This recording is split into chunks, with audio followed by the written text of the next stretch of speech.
মধ্যস্বত্বভোগীদের syndicate ভাঙার একমাত্র উপায় হলো সঠিক সময়ে আপনার লবণটা দিয়ে আপনার চামড়াটা প্রিজার্ভ করে রাখা। আমাদের মেসেজ স্পষ্ট, আপনি চামড়াটাকে সঠিক সময়ে আপনার গরু গায়ের থেকে সঠিকভাবে ছাড়াতে হবে, যাতে এটাতে লেস কাট প্লে কাট না হয়। লক্ষ লক্ষ অদক্ষ শ্রমিক আপনার কিন্তু এই চামড়াটা ছাড়ায়, যার কারণে ফুটো করে ফেলে, লেস কাট করে ফেলে, এটা চামড়ার কিন্তু কোয়ালিটি ডিটোরিয়েট করে। এবং পাশাপাশি আপনার 7-8 ঘন্টার ভিতরে আপনার লবণ দিয়ে এই চামড়াটাকে প্রিজার্ভ করা। আপনি দেখেছেন যে পুরন ঢাকাতে সরু রাস্তা দিয়ে কিন্তু ঢাকার বাইরে থেকে চামড়া রাতের বেলা নিয়ে আসতো। সেই চামড়াটা কিন্তু রাতের বেলা 200, 300, 400 টাকা বিক্রি করে দিয়ে চলে যেত অনেক মৌসুমী ব্যবসায়ী, কান্নাকাটিও করতো। কিন্তু কেন হতো? সেটা তার বার্গেনিংয়ের পাওয়ারের কারণে। সে চামড়াটা রক্তের চামড়া নিয়ে আসছে, সেখানে লবণ দেয়নি।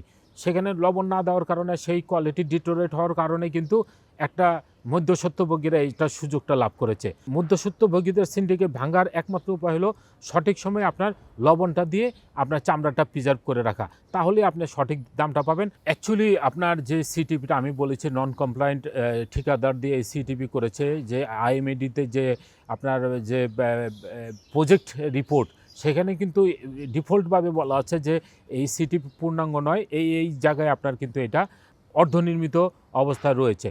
অর্থাৎ আপনার যে ডিজাইন, যে ফল্টি ডিজাইন এটার ভিতরে আছে, এই ডিজাইনটাকে কারেকশন করতে হবে, রেটিফিকেশন করতে হবে, আপগ্রেডেশন করতে হবে। আমাদের সাথে কিন্তু ইউরোপিয়ান একটা বাইলেটারাল ট্রেড আছে, অর্থাৎ আমরা কিন্তু ইউরোপের থেকে আমরা ট্যানারি মেশিনগুলো আমরা ক্রয় করি এবং ইউরোপিয়ান কেমিক্যালস কিন্তু আমরা 85% ব্যবহার করি। তো ইতিমধ্যে ইউরোপীয় ইউনিয়ন আপনার $3 লাখ, আপনার 3 লাখ ইউরো আপনার গ্র্যান্ট দিয়েছে। একটা ইটাল প্রযুক্তি নামের একটা কোম্পানি আছে, সে ইটালিয়ান, তারা প্রসিদ্ধ কোম্পানি, তারা কিন্তু এটা এই ফিজিবিলিটি স্টাডি করছে। তো এই ক্ষেত্রে আমি বলবো যে নতুন একটা সিটিপি অবশ্যই প্রয়োজন, কারণ এটা ধারণ ক্ষমতা নিয়ে প্রশ্নবিদ্ধ এবং এটা ধারণ ক্ষমতা নিতে পারে না।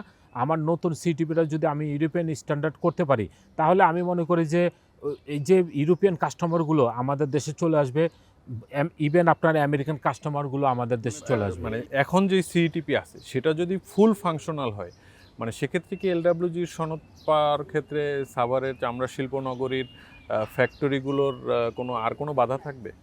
আমি মনে করি যে এটা যেহেতু ধারণ ক্ষমতা কম, এইটাকে আপনার রেটিফিকেশন আপগ্রেডেশন করলে হয়তো বা 25,000 থেকে 20 থেকে 25,000 করা সম্ভব।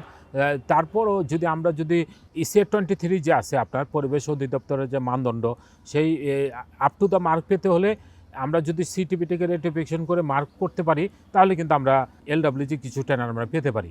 ইভেন আপনাকে একটা ইনফরমেশন দিতে পারি, যেটা কিনা আমরা এর মধ্যে কিছু ট্যানের গ্যাপ অ্যানালাইসিস করেছি।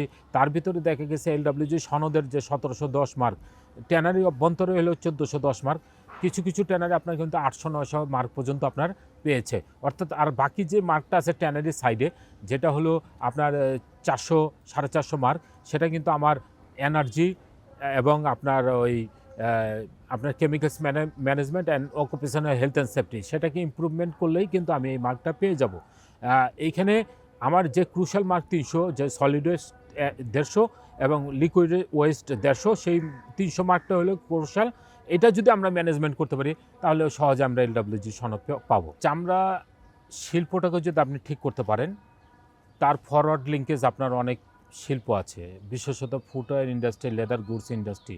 আবার ব্যাকওয়ার্ডে আপনি যদি দেখেন, এখান কিন্তু আপনার 20 থেকে 30 লক্ষ লোক আপনার কাজ করছে, সেই চামড়ার কষাই থেকে শুরু করে, চামড়া ছাড়ানো থেকে শুরু করে, সেই মাঠ পর্যায়ে ফরিয়া, ব্যাপারী, মহাজন, আড়তদার, আপনার অনেক লোক এখানে জড়িত।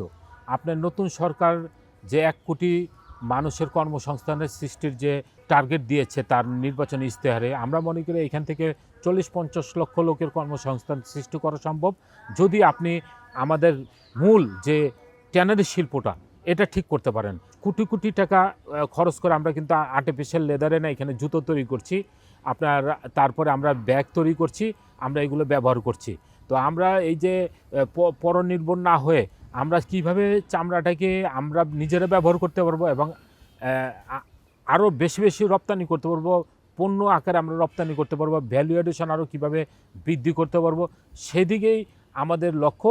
এবং আমি মনে করি বর্তমান সরকার সেদিকে দৃষ্টি দিবেন এবং চামড়া শিল্পটাকে স্পেশালি আপনার বিবেচনা করে আপনার যাতে গার্মেন্টস শিল্পের ন্যায় আপনার যাতে এটা দৃষ্টি দেয়, সেটাই আমাদের নতুন সরকারের কাছে প্রত্যাশা।